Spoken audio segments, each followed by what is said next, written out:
ನಮಸ್ಕಾರಗಳು ಸ್ನೇಹಿತರ ಎಲ್ಲರಿಗೂ ದಿ ಮೀಡಿಯಾ ಚಾನಲ್ಗೆ ಸ್ವಾಗತ. ಫ್ರೆಂಡ್ಸ್, ಇವತ್ತಿನ ಒಂದು ಪ್ರೊಫೈಲ್ ಅವರ ಬಗ್ಗೆ ಅವರೇ ಹೇಳಿಕೊಂಡಿದ್ದಾರೆ. ಓಕೆ, ಬನ್ನಿ ಇವರ ಪೂರ್ತಿ ಡೀಟೇಲ್ಸನ್ನು ನಾವು ನೋಡೋಣ. ಫ್ರೆಂಡ್ಸ್, ನನ್ನ ಹೆಸರು ಸವಿತಾ, ವಯಸ್ಸು 26 ವರ್ಷ. ನಾನು ಮೂಲತಃ ಶಿವಮೊಗ್ಗದವಳು. ಈಗ ಬೆಂಗಳೂರಿನಲ್ಲಿ ಖಾಸಗಿ ಕಂಪನಿಯಲ್ಲಿ ಅಕೌಂಟೆಂಟ್ ಆಗಿ ಕೆಲಸವನ್ನು ಮಾಡ್ತಿದ್ದೇನೆ ಎಂದು ಕೂಡ ಅವರು ನಮ್ಮಲ್ಲಿ ತಿಳಿಸಿಕೊಟ್ಟಿದ್ದಾರೆ. ನಾನು BCom ಪದವಿಯನ್ನು ಪಡೆದಿದ್ದೇನೆ. ಹಾಗೆ ನಾನು ಮದುವೆಯಾಗಿದ್ದೆ. ಆದರೆ ಗಂಡನ ಜೊತೆಗಿನ ಬದುಕು ಹೆಚ್ಚು ಕಾಲ ಮುಂದುವರೆಯಲಿಲ್ಲ. ಕೆಲವು ಕಾರಣಗಳಿಂದ ವಿಚ್ಛೇದನವಾಯಿತು. ಅದರ ಬಳಿಕ ನನ್ನ ಜೀವನ ತುಂಬ ಬದಲಾಯಿತು ಎಂದು ಕೂಡ ತಿಳಿಸಿಕೊಟ್ಟಿದ್ದಾರೆ. ಇತ್ತೀಚಿನ ವರ್ಷಗಳಲ್ಲಿ ನಾನು ನನ್ನ ಬದುಕನ್ನು ಮತ್ತೆ ಕಟ್ಟಿಕೊಳ್ಳಲು ಶ್ರಮಿಸುತ್ತಿದ್ದೇನೆ. ಹಾಗೆ ಪ್ರವಾಸ ಹೋಗುವುದು, ಹಾಡು ಕೇಳುವುದು, ಮನೆಯವರಿಗೆ ಸಮಯ ಕೊಡುವುದು ಇವು ನನ್ನ ಹವ್ಯಾಸಗಳು ಎಂದು ಕೂಡ ತಿಳಿಸಿಕೊಟ್ಟಿದ್ದಾರೆ. ಹಾಗೆ ಸ್ನೇಹಿತರೆ, ಅವರಿಗೆ ಯಾವ ರೀತಿಯ ಗಂಡು ಬೇಕು ಎಂದು ಕೂಡ ಕೇಳಿಕೊಂಡಿದ್ದಾರೆ. ನೋಡಿ, ನನಗೆ ಬೇಕಾಗಿರುವಂತಹ ಗಂಡು ಒಬ್ಬ ಪ್ರಾಮಾಣಿಕ, ಪ್ರೀತಿಯಿಂದ, ಸಹಾನುಭೂತಿ ಮನಸ್ಸಿನಿಂದ ಬದುಕಬಲ್ಲವನು ಆಗಿರಬೇಕು ಎಂದು ಬಯಸುತ್ತಿದ್ದಾರೆ. ಹಾಗೆ ಹಿಂದಿನ ಬದುಕಿನ ಕಥೆಗಳನ್ನು ತೀರ್ಪು ಕೊಡದೆ ಸ್ವೀಕರಿಸುವವನು ಬೇಕು ಎಂದು ಬಯಸುತ್ತಿದ್ದಾರೆ. ನನ್ನ ಜೊತೆಗೆ ನಗುವ, ದುಃಖಗಳನ್ನು ಹಂಚಿಕೊಳ್ಳುವ, ಒಟ್ಟಿಗೆ ಹೆಜ್ಜೆ ಹಾಕುವ ಸಂಗಾತಿ ನನ್ನ ಆಸೆ ಎಂದು ಕೂಡ ಅವರು ಹೇಳಿಕೊಂಡಿದ್ದಾರೆ. ಯಾರಿಗಾದರೂ ಇಂತಹ ಗುಣಗಳು ಇದ್ದರೆ ಬೇಗ ಕರೆ ಮಾಡಿಕೊಂಡು ಬನ್ನಿ, ನಾನು ಕಾಯುತ್ತಾ ಇರುತ್ತೇನೆ ಎಂದು ಕೂಡ ತಿಳಿಸಿಕೊಟ್ಟಿದ್ದಾರೆ. ಫ್ರೆಂಡ್ಸ್, ಯಾರಿಗಾದರೂ ಈ ಹುಡುಗಿಯ ಫೋನ್ ನಂಬರ್ ಅಥವಾ ಅಡ್ರೆಸ್ ನಿಮಗೆ ನಿಜವಾಗಿಯೂ ಬೇಕಾಗಿದ್ದರೆ ಮೊದಲು ನಮ್ಮ ಚಾನಲನ್ನು ಸಬ್ಸ್ಕ್ರೈಬ್ ಮಾಡಿಕೊಳ್ಳಿ.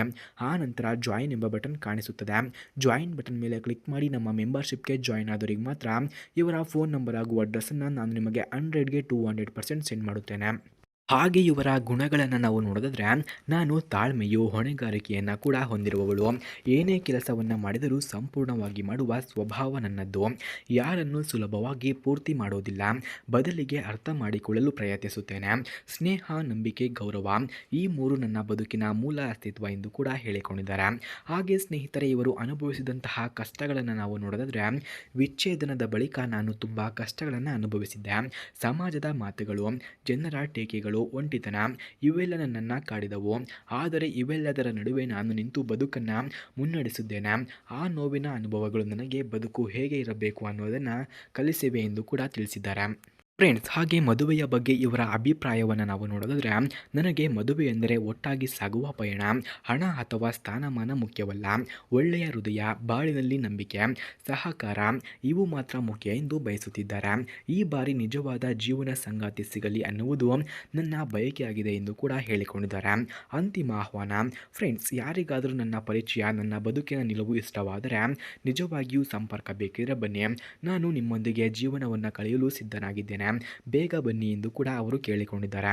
ಸ್ನೇಹಿತರ, ಯಾರಿಗಾದರೂ ಈ ಹುಡುಗಿಯ ಫೋನ್ ನಂಬರ್ ಅಥವಾ ಅಡ್ರೆಸ್ ನಿಮಗೆ ಬೇಕಾಗಿದ್ದರೆ ಮೊದಲು ನಮ್ಮ ಚಾನಲನ್ನು ಸಬ್ಸ್ಕ್ರೈಬ್ ಮಾಡಿಕೊಳ್ಳಿ. ಆ ನಂತರ ಜಾಯಿನ್ ಎಂಬ ಬಟನ್ ಕಾಣಿಸುತ್ತದೆ.